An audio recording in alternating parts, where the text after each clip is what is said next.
Hello, everybody, and welcome to another edition of Personal Training Unlocked with Matt Mangol. I'm Josh Shernoff, and I'm with Matt Mangol. Matt Mangol, welcome to your own show, Personal Training Unlocked. It's great to have you here. Welcome. Thank you for coming through the door. It's great to be here. My name is Matt Mangol, and it's all about Personal Training Unlocked. We are here to unlock those questions you might have. You're searching on Google, you're searching on the different search engines. I guess it's pretty much Google at this point, but you're trying to find out, maybe you're asking Jeeves, right? Jeeves, you don't know. Is he still working? Well, he was a little old. He's retired by now. He was an older gentleman, Jeeves. He was an older gentleman. He's on the retirement. Hopefully he's on the French Riviera. But instead of going on there and getting these sponsored links and then kind of being brought to different places and you're not sure if this is the stuff you should be doing, send something over to ptunlocked@gmail.com. That's ptunlocked@gmail.com. Ask your questions, throw your queries, whatever you got, throw at me. And then I'll answer your questions there, and then we'll bring it up on here. Feel free to hit them up on social media as well, at ptunlocked. That's where you can find him. We're there. I'll get back to you. I promise you. But today this episode is very important. It's something I think is as important as strengthening and strength training, and that's mobility, right? Mobility is kind of the key, right, to help unlock the door that allows you to get strong but remain getting stronger, right? So the biggest limiter to strength gains, and then from that, muscle gains, muscle mass, efficiency of different systems is mobility or the lack thereof. So today is all about mobility. And I mean, I guess overall health in general, right? Because if it's on all the way from just feeling good, anyone will tell you, anyone who's just, started stretching, right? Let's say you never really stretched before in your life and you start, whether it's yoga or it's a different type of stretching, instantly you're just going to feel like things loosened up. Your hips opened up, your shoulders kind of, they drop a little bit more.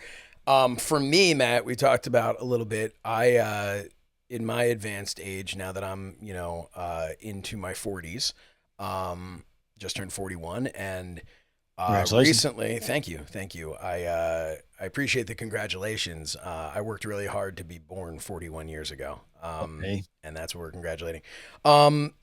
I recently got back into the gym. I'd been out of the gym for a while, like many of us. The pandemic just was a perfect excuse to not work out, while others found it a great opportunity to create home gyms or to do virtual training. Matt, I know that you trained a number of people virtually during the pandemic, but a lot of us had that opportunity when we said, okay, we don't really have to put real pants on, right? We just put a couple of gym pants on, elastic, and I can sit here and have my Zoom calls at work and sit behind my desk, and all of a sudden, pandemic's over, it's time to put your pants back on, and whoopsie, that doesn't fit quite the same.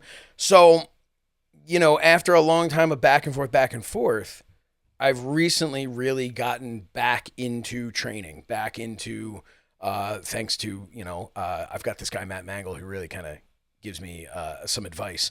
But I've gotten back into it, and one of the things that I found was, as I've gotten back into it and gotten my diet better and made sure all the tools were there, the muscle started growing, but things felt different than they did at different points in my life when I was younger. And one of those things that I realized was I really needed to start stretching. I needed to start creating flexibility.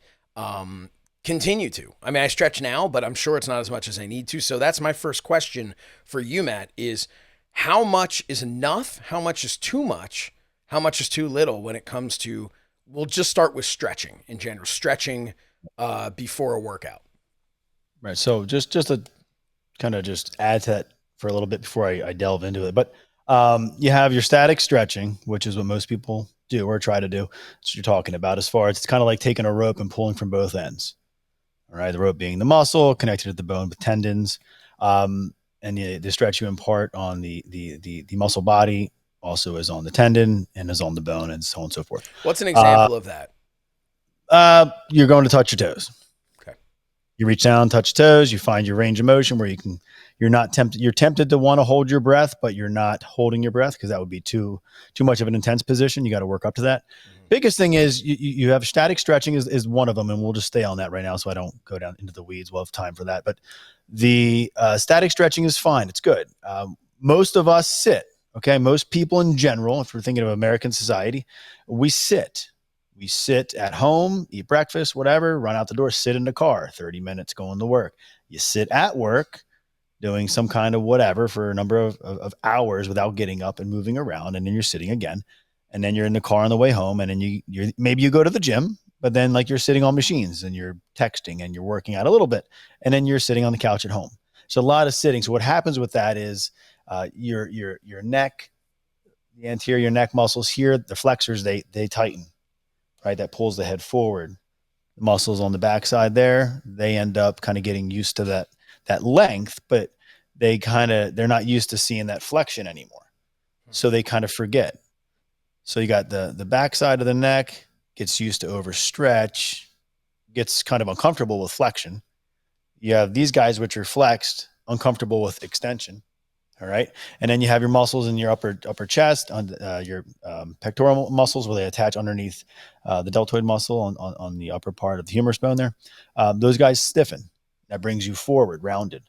You pronate those shoulder blades. So the mid back is not in a position to be flexed. All those muscles kind of end up kind of almost gluing together over time and working as one. So the middle back doesn't really function as it should. Other muscles try to compensate. And with the flexion, with the flexed position here in the front, and then the neck position, the upper trapezius muscles would elevate, the shoulder blades get pulled up. And over time, so then we end up with this hunched over deal, right? And then we just kind of go from seat to seat and reinforce that. Whereas we need to see the opposite of that. So biggest thing with static stretching is, okay, with all that said, I could do a TED talk on that, but we need to undo the workday. That's where you start. If you're sitting on your rear end, sitting on your ass all day, you need to do the opposite of that outside of there to some degree. Doesn't have to be 20 minutes, 5 minutes, or throughout. The best case scenario is you get up, you move around. You're in the car, you come into work, maybe in between meetings or in between whatever, you stand up, you move around, you do a couple stretches from the chair. There's a lot of options, okay? But you need to remind the muscles that you still need the length that they're capable of, or at least at one point were capable of achieving. You also you got to maintain some elasticity. Obviously, then you also want to be able to have maximal contractility should you need it, right? So that's what you're doing with the weight training or body weight training with mobility type movements and such. You have to keep your body and muscles active and preserve the range of motion they're supposed to have. When you do that, you're going to have more efficiency of the biomechanics of your body, upper versus lower. You're not going to have these other muscle areas trying to compensate over the course of months or years, creating other issues. So a lot of times the pains you feel, unless it's an acute trauma, I had the dishwasher open, I turned around, I cracked my shin on it. It's just something like I have an achy knee from doing this or doing that. I'm sitting too much. My back's starting to get sore. It's your body trying to tell you something. It's throwing something up on the anatomical dashboard, which sounds like a band name, but it's like your dashboard of the car. The check oil light, comes up. You're going to eventually address it. Maybe it's another 1,000 miles, but you have another light that comes on. You're going to check it out. But what it comes down to is we take better care of our car and other things than we do our body. So with that said, static stretching is a good place to start. We are familiar with that. We've come in contact with that before, but just 5 minutes. I stretch my hamstrings a little bit throughout the day or in the beginning of the day. Maybe since I'm going to be in this flex position with sitting, I'm going to do a bit of a doorway stretch, put my arm up on the side of the door, kind of go through and get the opposite movement in the chest. Static stretching is a great place to start. People are more comfortable doing that than other forms that we'll get to. But yeah, so that's a How little bit of digression, but we got there. Yeah. Yeah, no, that's great information. What would you tell somebody who's just starting their weightlifting or exercise journey, to use that term? I know you like it. Oh yeah.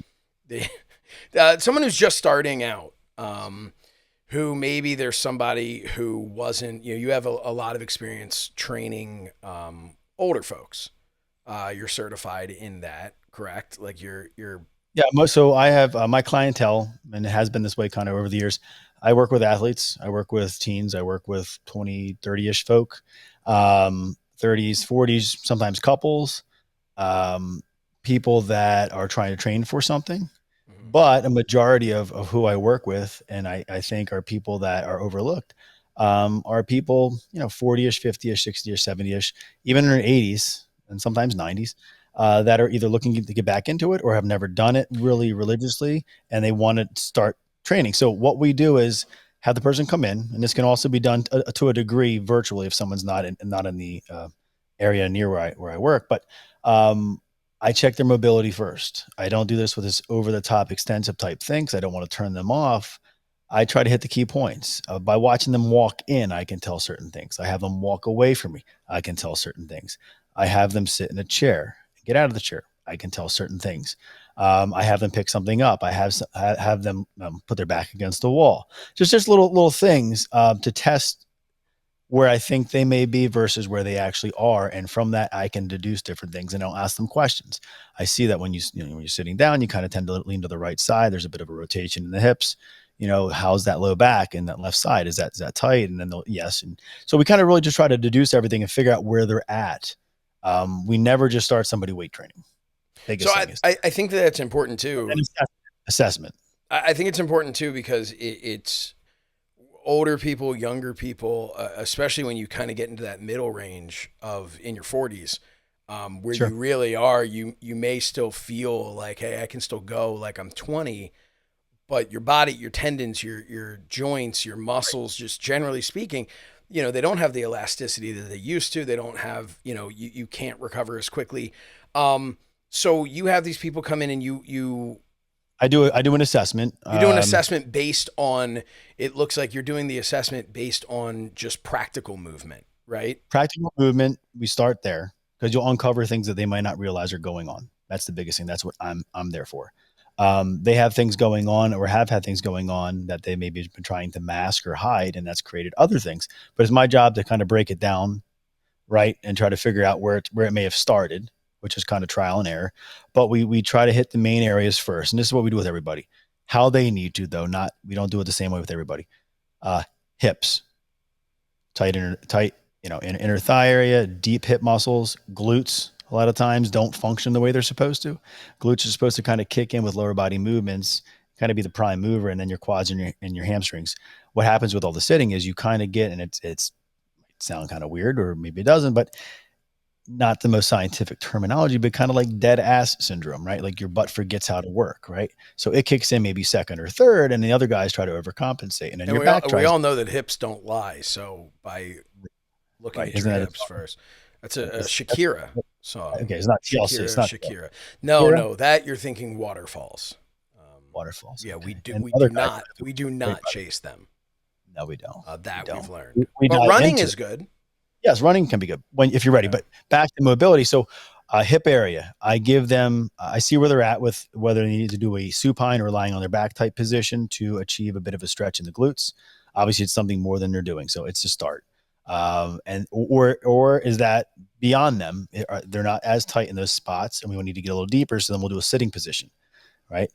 Or if that's not quite there and they're more flexible than you think, maybe finding some way of another. This is another type of mobility, but like a rolling, deep tissue type stuff. Whereas using the baseball, using the lacrosse ball, you need to get deeper into the glutes to kind of hit that point, the piriformis area and the muscles around there get kind of tight, maybe a little bit stiff or swollen, creating over the course of time can create sciatica, which is basically like where the sciatic, where the piriformis muscle is in the socket of the hip there, or the pelvis. What happens is if it gets swollen, it puts pressure on the sciatic nerve, and you get that pain going down. Yep. So I'm just trying to with most minimal types of things and just asking the questions. God forbid we ask questions to figure out what people where they're at and what they need.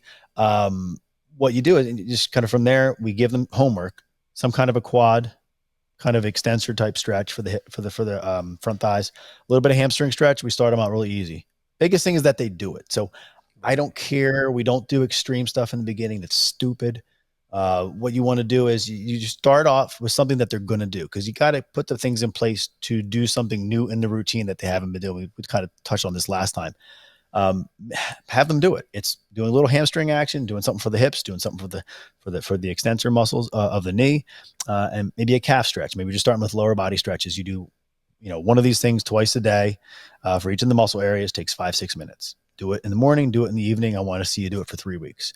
Meanwhile, in here, we're doing other things. We're doing other variations of that where I'm starting to do more things. So they have homework. Doesn't take a lot of time. They'll do it, but they know that that's going to benefit them more in here and allow us to do more together. And over the course of 3-4 weeks, we're doing more stuff in here, strengthening, maybe some mobility activities. We're uncovering other things they didn't know was there. And then at the point of 3 or 4 weeks, we'll adapt their home program based upon where we're at now. Give them that, do new stuff. So they're always having homework to do. That way there's reinforcement. Sometimes there's an overdependence on the trainer, and like that can be fine. As long as you're getting the workout and doing your thing regularly, that's great. But it's got to be kind of either 1/3, 2/3, or 2/3, 1/3. You have to also be able to rely on yourself.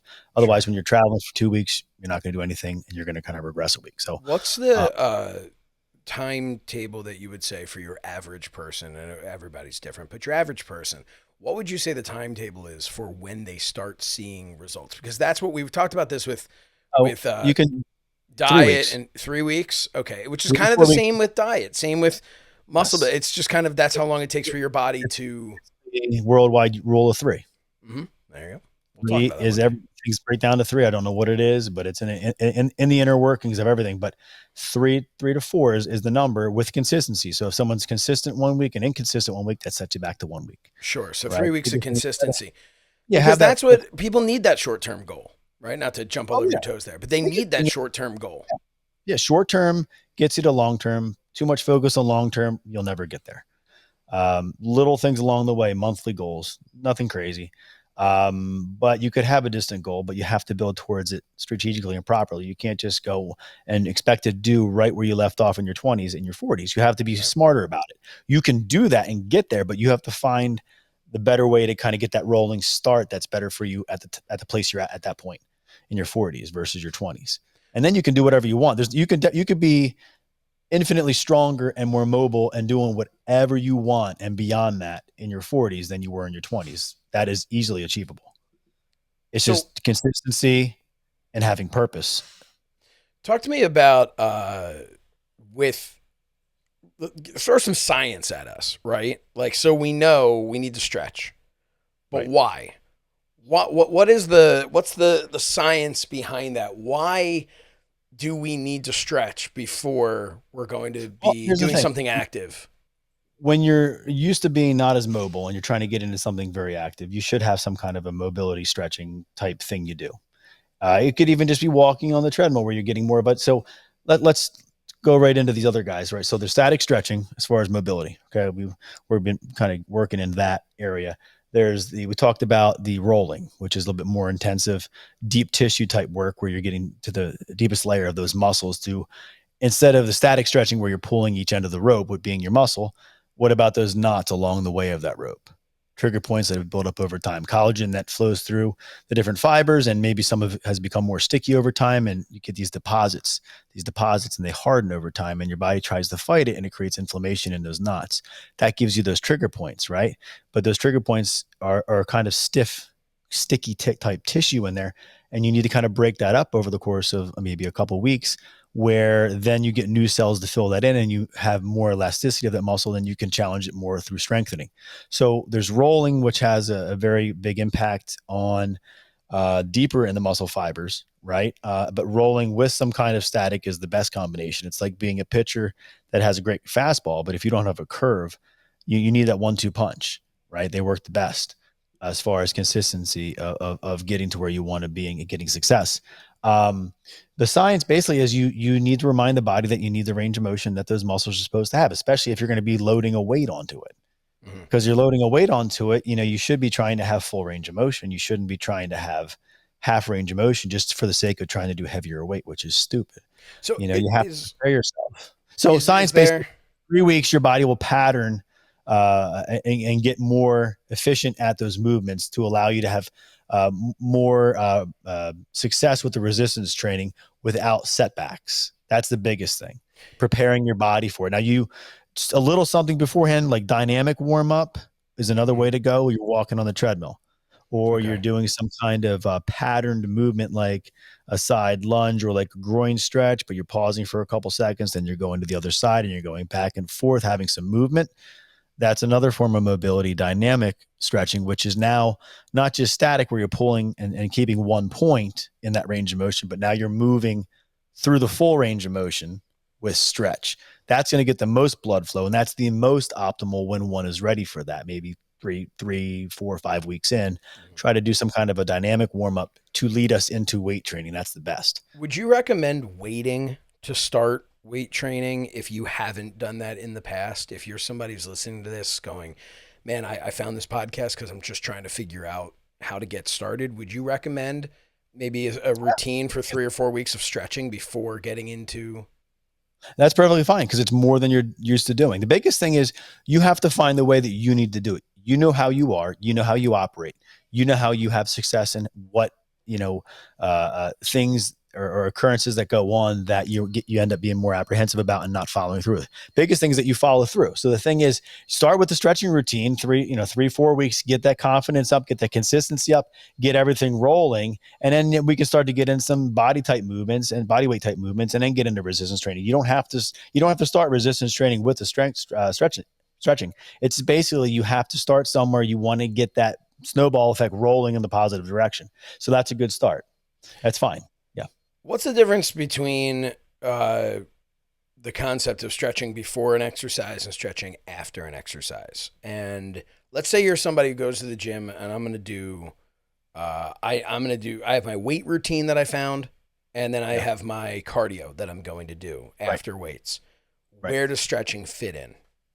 Well, I would do some kind of you've been doing the generally exercise and so on and so forth for a period of time now, right? Even though it's Right. it's a shorter period now, you have a baseline of doing it before. So exercise history is a big thing too. Is how comfortable and have you ever exercised on a regular basis before? If you have that muscle memory, your body doesn't really forget it. Your body may have deactivated some of those muscle fibers because they're not being used as much as they once were, but the memory is there. So about 3, 4 weeks in, you're going to tap into that muscle memory, and you're probably going to have a quicker a time of adaptation than somebody else. So you would probably start with a dynamic warm up routine, which will take you about 5, 6 minutes. There's pattern movements I can give you. That something that includes upper body, shoulders, something that includes upper body, chest, something that includes trunk, both in flexion and extension, and something that involves deep knee bending through the heels.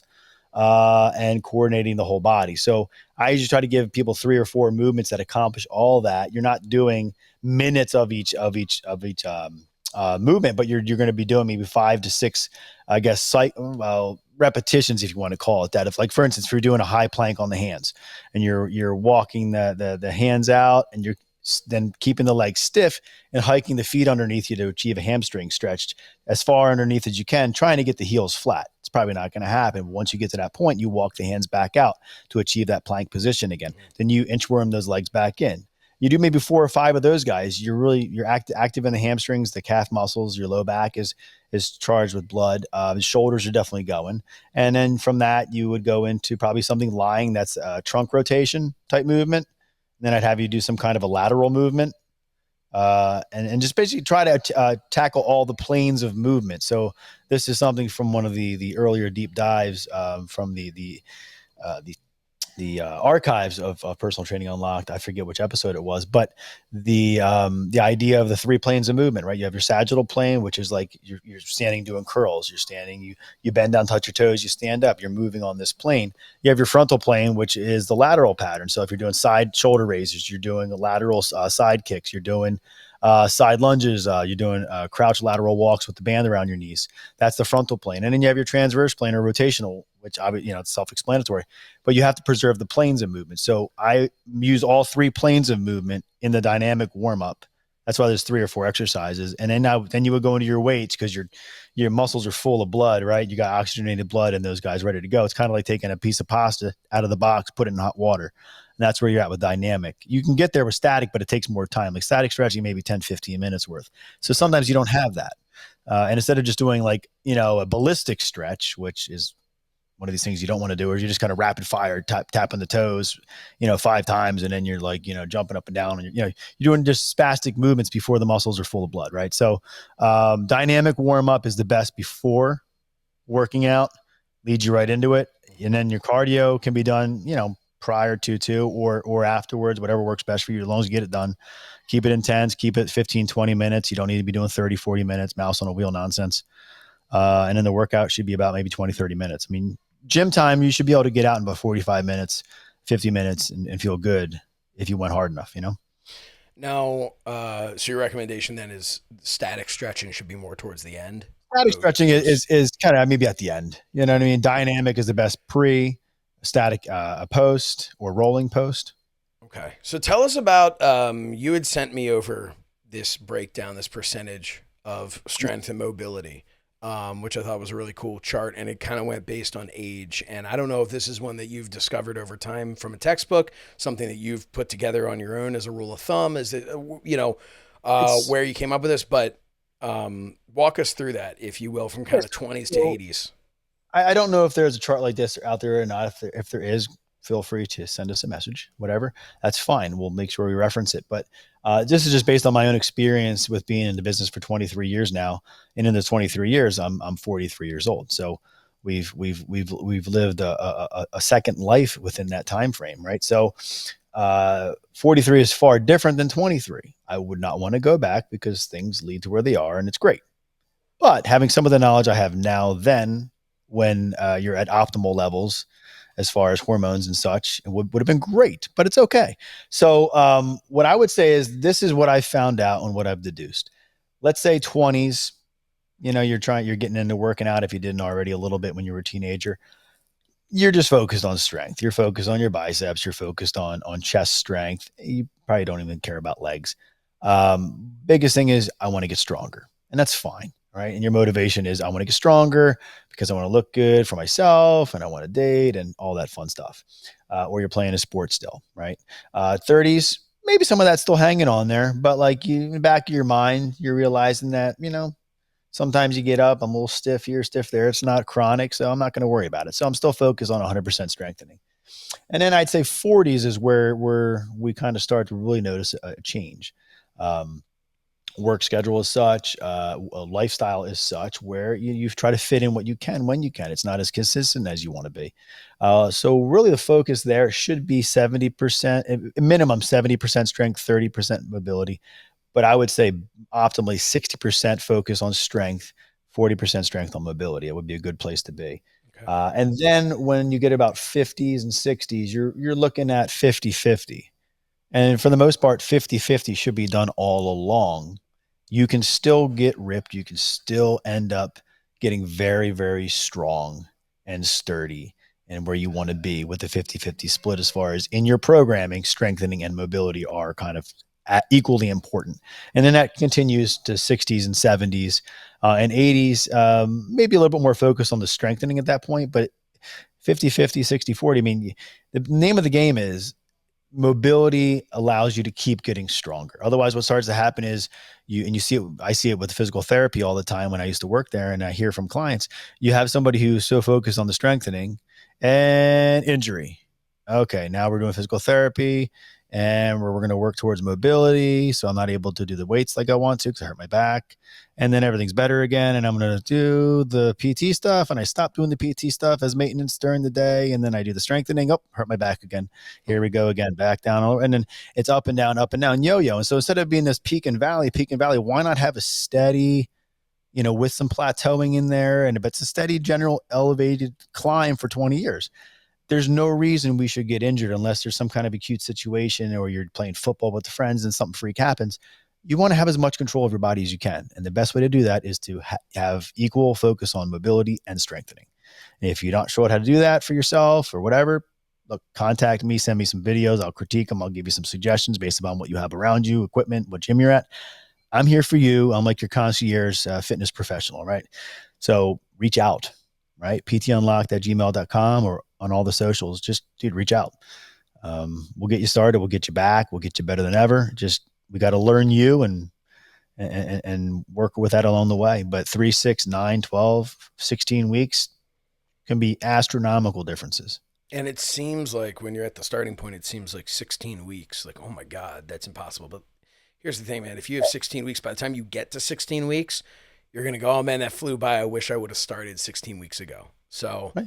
Yeah, the just biggest get look started and like just keep going. if you're building a house, are you not going to focus on what the foundation is? I mean, that first really 16 weeks is you're setting that foundation to be the most stable, the most structurally sound, ready for anything, peaks, valleys, whatever it may be. But from once you have that foundation, you can build whatever you want on top of it. Instead of rushing and trying to put, have some kind of like popsicle sticks for the foundation and starting to load all these fancy things onto the first and second floors, guess what? That thing's coming down like a house of cards. Yep. Doesn't have to. Take the time, the 4 months or whatever it may be, to build that foundation. Once you have that foundation, it doesn't matter if for whatever reason something happens, an accident, the first and second floors come down, you have the foundation to put something back onto. You should never have to rebuild that foundation. What's one as we start to kind of wrap up here, because we like to Yeah. keep these short and sweet and just hit people with Oh yeah, information. yeah. We could go And for a long I time. love this. I love it because these are at a time where people should be able to listen to this on their way to the gym, right? Look, Maybe even listen to this while you're stretching, and then Right. and then get your workout going.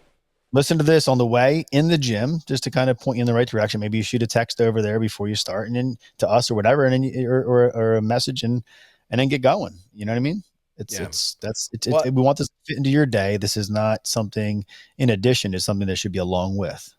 What's something that, if there's one thing you could make everybody understand about mobility and its importance, especially its association with strength training, what's the one key thing, if you just wanted everybody to have this bit of common sense, this bit of knowledge walking around, what would it be?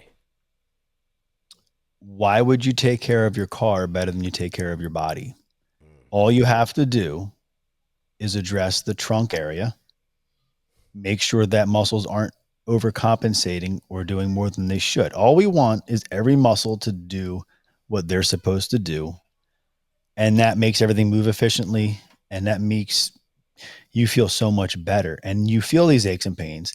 Do not just go to popping the pills. Don't be taking 8 Advil, 2 Aleve, just throwing the creams on, not addressing the issue. Right. Address the issue, try to figure out what it is. Once you solve that, it's empowering. Take control of your body back. A little bit of mobility work in the trunk area, a little bit of postural work, right? And just getting a pattern going. Start today. What the hell are you waiting for? It's your body. You get one of them. Yeah. Man, that was, why do you take care of your car and not your body? I think it was more powerful than you could have meant for it to even be, right? Like, then you could have intended. It's so true, because your car or anything, I mean, think about your house, think about Everything. your shirt, your whatever it is. You have so many items, just unimportant in the scheme of it, items that you take such good care of. Man, I got to make sure this is perfect. Oh, I got to make sure my desk is clean and straight. Hey, go bend over and touch your toes. Not right now. Yeah. I mean, it's such a great point, and we really, because none of it matters, right? No. Without your health, man, nothing. You have nothing without your health. And the thing is, you basically, here it is.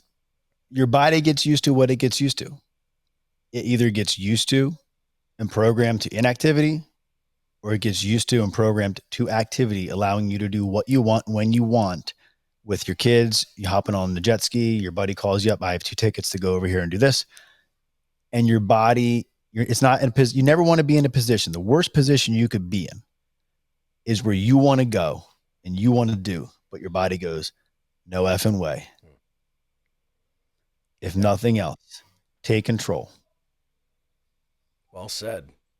Anything else you want to leave everybody with before we wrap it up for today? No, I want questions. Please shoot them at me. I'm here for you. Look, it's my job to give you 23 years worth of answers in the most concise way possible. Just reach out.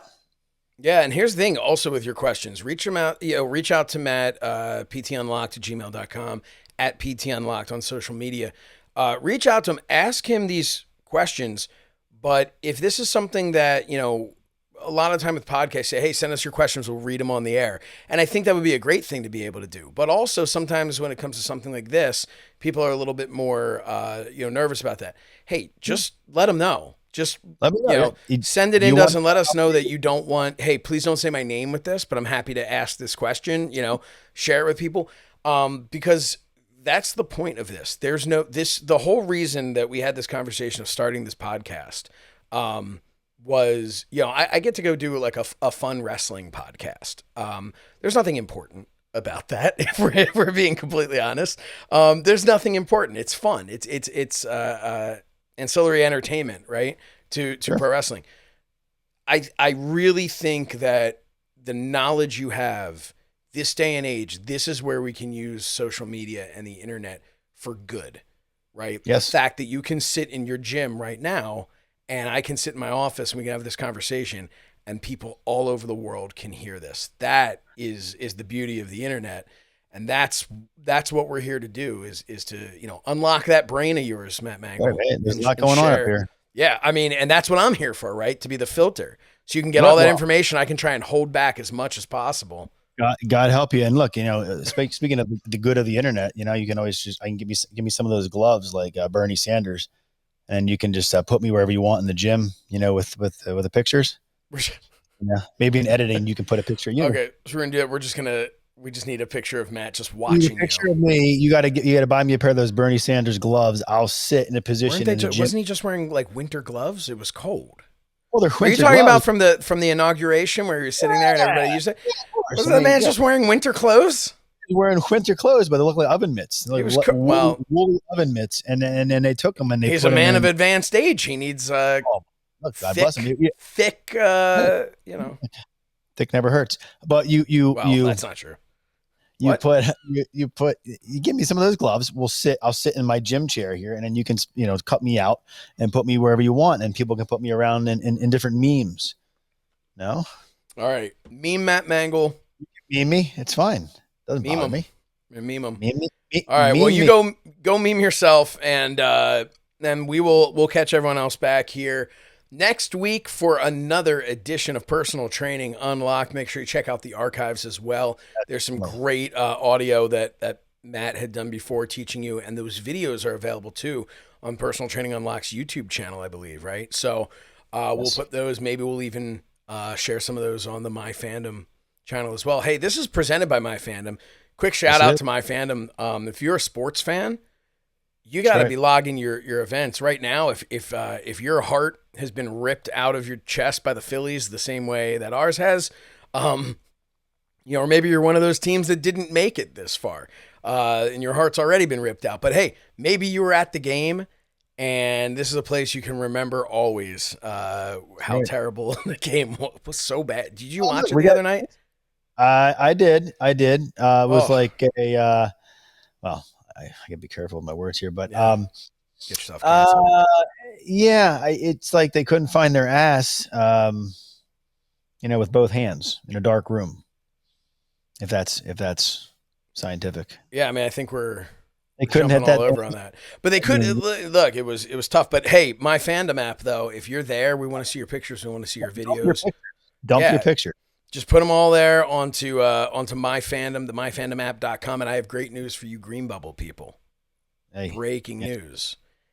The good. Android app that has been in development is now in testing, which means it is created, it is developed, it is in testing, and within weeks even, we're hoping it's going to be in your hands. So then everybody all over the world will be able to log all of their favorite events on the My Fandom app. Go to myfandomapp.com. And then, of course, join us each and every week right here on the My Fandom YouTube channel, My Fandom Podcast Network, and PT Unlocked at PT Unlocked and ptunlocked@gmail.com. I'm Josh Shernoff.